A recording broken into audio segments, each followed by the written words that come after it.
All right. Yeah, I think this is the right account. Let me share my screen. This should work. Perfect. Yep. All right, let's go start today's meeting. So just in case you didn't know, please write your name in the down if. Yep. All right. The website information and decon supplement. And I will also talk about the Covera updates. All right, let's go through the agenda items. Just in case anyone is interested in talking more, please add your items here. So first of all, let's talk about update the website meeting information. Who add this? I put that there. I just often miss this meeting because I can never figure out when it is. And the details on the OAM.io page I see. are old. Oh, I see. This one. Yep. I think we can add a Google Calendar for that. Like previously we have a Google Calendar that could be shared. That's something we can do. Because I use a calendar like Google Calendar. That's the old one. Let me see if this is still working. That's what I did. Yeah, if you click this one, is it mailing list? No, Zoom record. Anyway, yeah, I will put a new calendar invite here because I think basically you can basically share a calendar, and then once you click that, you can add that to your calendar of your own. Sure. Okay. Yep. And second thing, request review of decon supplement. Who raises this? Oh, Brian is. Oh, that was me. Cool. Yeah. Would you like to take over the screen? I can give it to you and share your. Yeah. Sure. But basically, maybe I can just do it then. Yeah. It says host disabled participant screen sharing. Let me give it to you. All participants. Yep. Now you can share. Okay.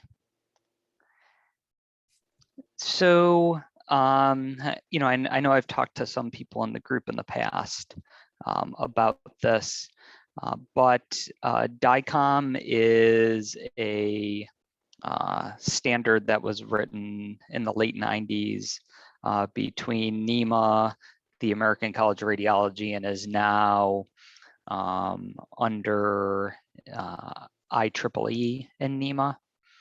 And basically, we have kind of looked at OAM. I came to several meetings. Now, unfortunately, the meeting that we're when this got moved, the meeting that we're working on this in conflicts. And so, I just kind of joined today to bring this out.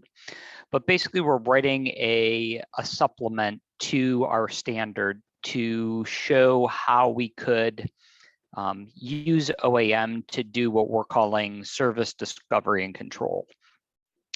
So what I did is I've copied in what our supplement would look like. And in general, kind of the biggest things that we're adding in here are the idea that we've put in a lot of custom traits that have to deal with what our applications would be looking for. These aren't traits that the platform really needs to worry about or anything, just a way to pass parameters and settings over to the applications that would be hosted. The other ideas that we're kind of expanding on are not just the idea of a container, but having using the same kind of descriptions, like, and we're calling them manifests, the YAML file,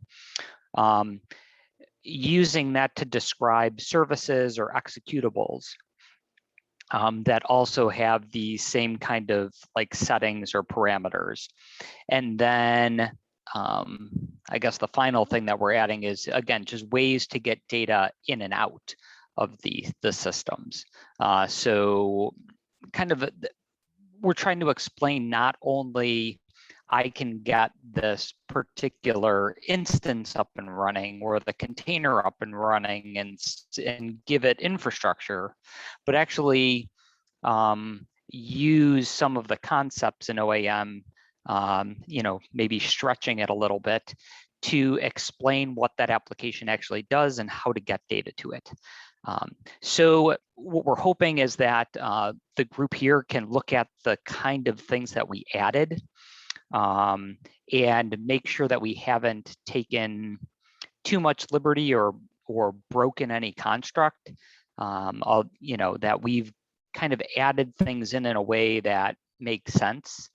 And if there's anything that would be overlapping, obviously we'd like to kind of come to an agreement that at some point, if everyone would be okay with these, that we could stick them somewhere in OAM, whether that be under standard type items or in extended, but just publish our pieces somewhere in OAM. And a lot of the parts of this will point directly back. So when we're talking about containerized workflows or workloads, we're actually just pointing directly into OAM itself to explain how those are done. So again, hopefully the document makes sense. We're really just hoping that this community can kind of provide us some feedback so that we didn't take too many liberties in what we're trying to do. We're really trying to basically say that DICOM can use OAM in order to kind of expand its capabilities. And really, just in case anybody's wondering what DICOM is, it's really the messaging that goes behind medical imaging. So X-rays, CTs, MRIs, and how that data is communicated back and forth, how we structure the objects, and how the applications themselves talk to each other. Now that we're getting into a lot of AI programs in the imaging world, the developers have spent a lot of time trying to figure out how to deal with the structure of the images and how that all works. And we thought, okay, well, let's get them back to just working on AI applications.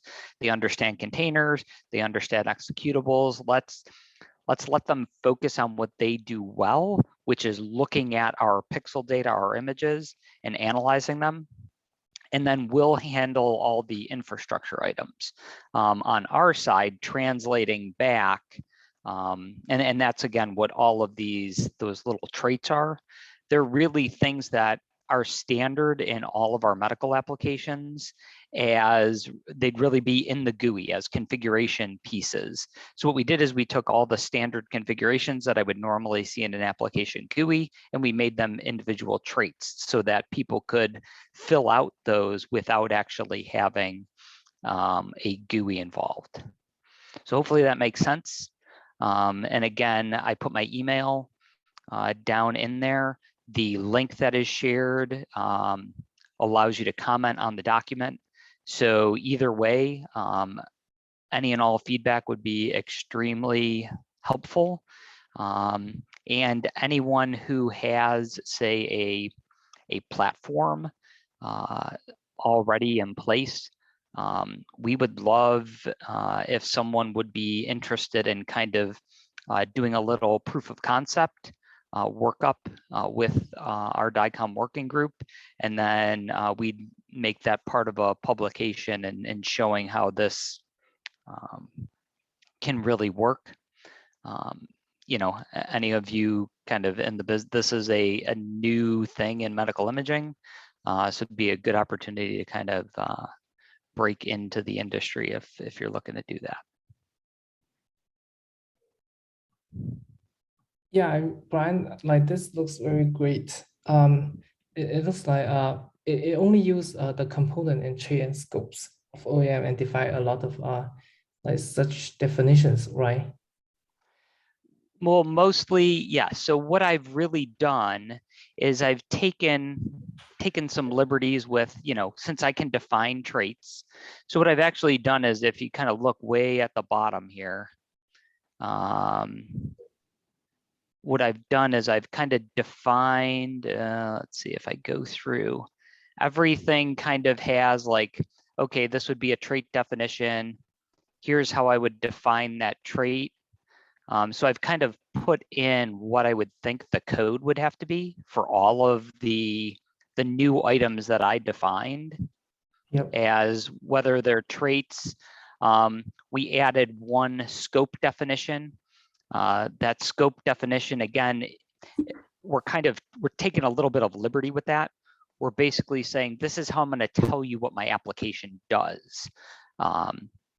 So, we've called that an operation scope, which just says, hey, this application kind of, we do a lot of things based on coding. So what I would say is, I have something that I want pneumothorax detection for. So we have these billing codes.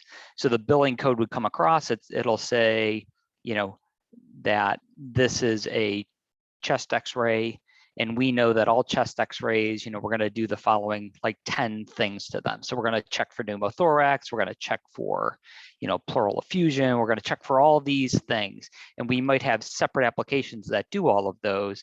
And so the platform would say, okay, I'm going to schedule this image to go there, there, there, and there. And basically what I'm doing with the operation scope is I'm saying, like, this container or this executable or this service actually provides that kind of function to the platform that's kind of running this. And then the other things we do is we added workflows for services, because that's not something that really exists today, and we added one for executables. So we basically said, I want to also be able to, I know I can do this to define a container, but if I'm defining things that can do work, well, okay, a service could provide work as well, or an executable could define work. So we wanted to keep the construct all the same across all of these. So we kind of, again, took a little bit of liberty, since there really is only one workload defined today. We kind of said, well, why couldn't we just expand that? That's OAM says we can, expand. So this is how we're going to do it. I see.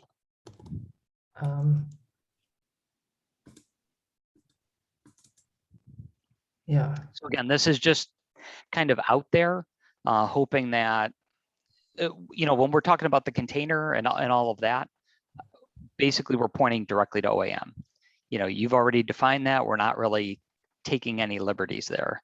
Obviously, we've added some traits, but these are things that, again, they're not traits, I think, kind of how they've been used in the past, but it's the only way that we could provide basically a input mechanism for settings.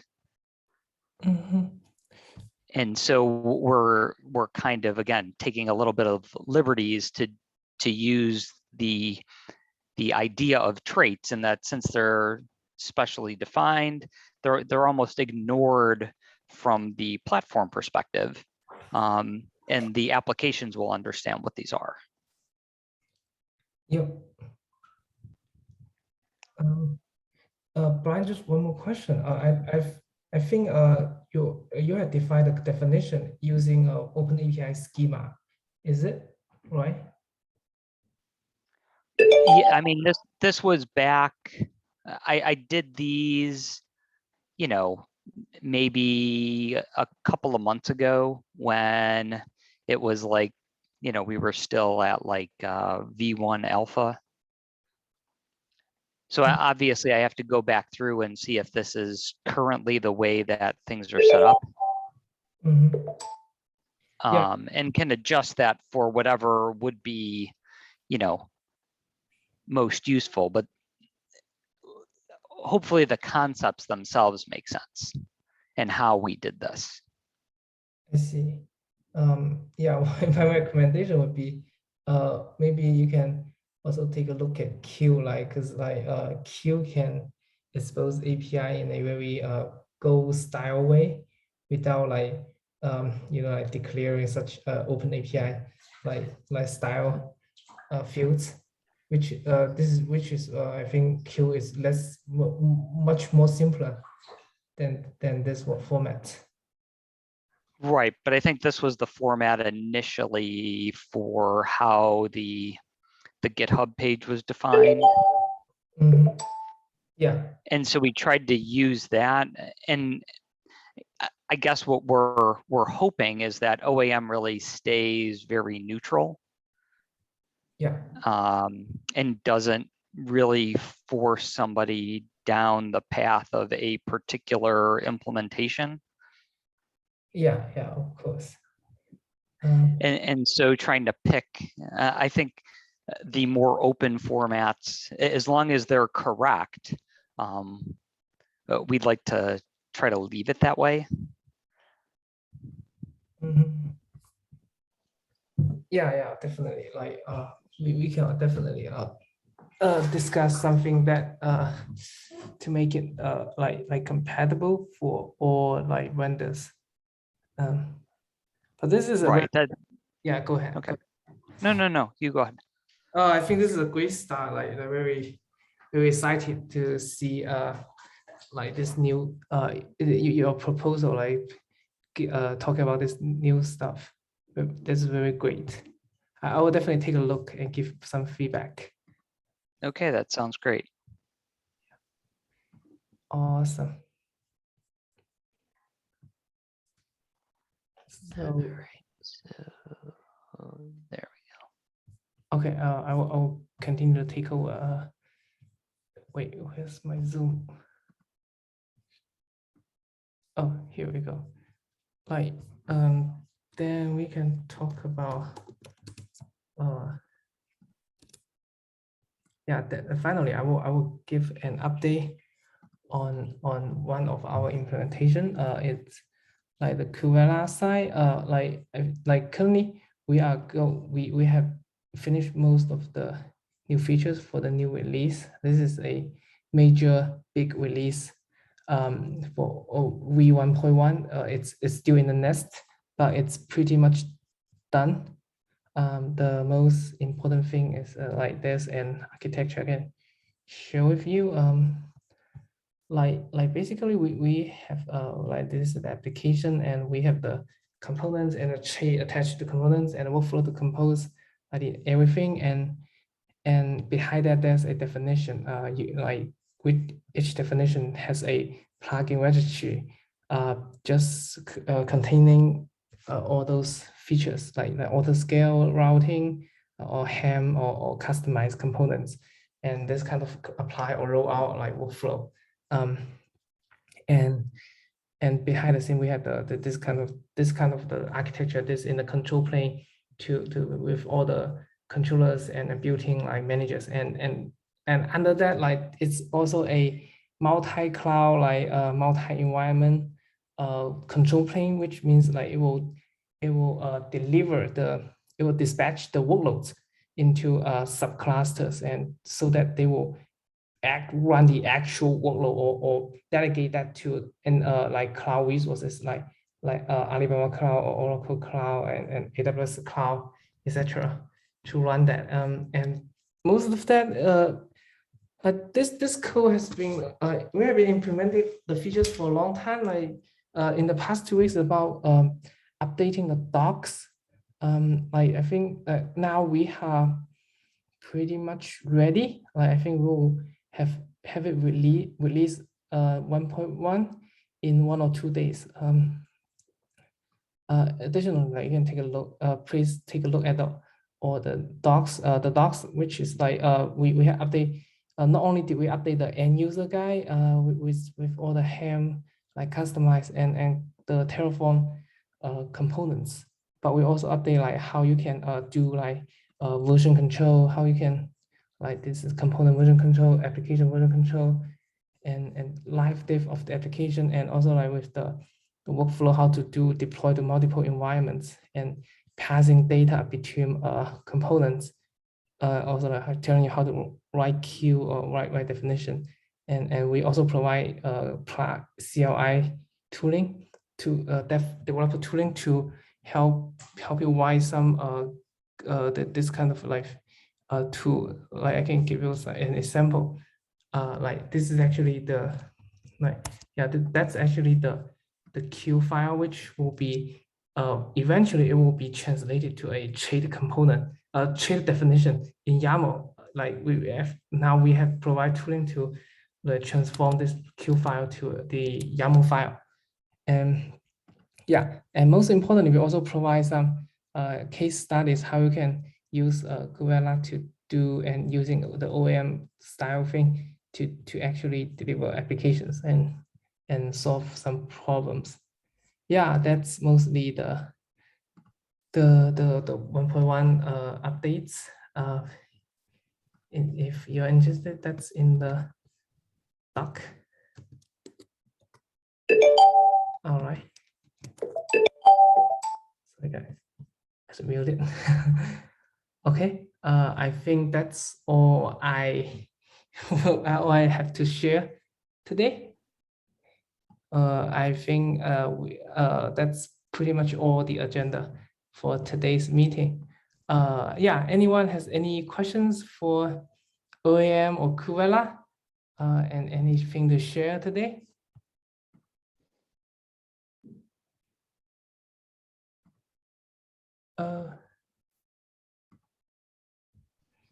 Okay, if we I think if we don't have anything new to share or any more questions to ask, we could just end the meeting for today.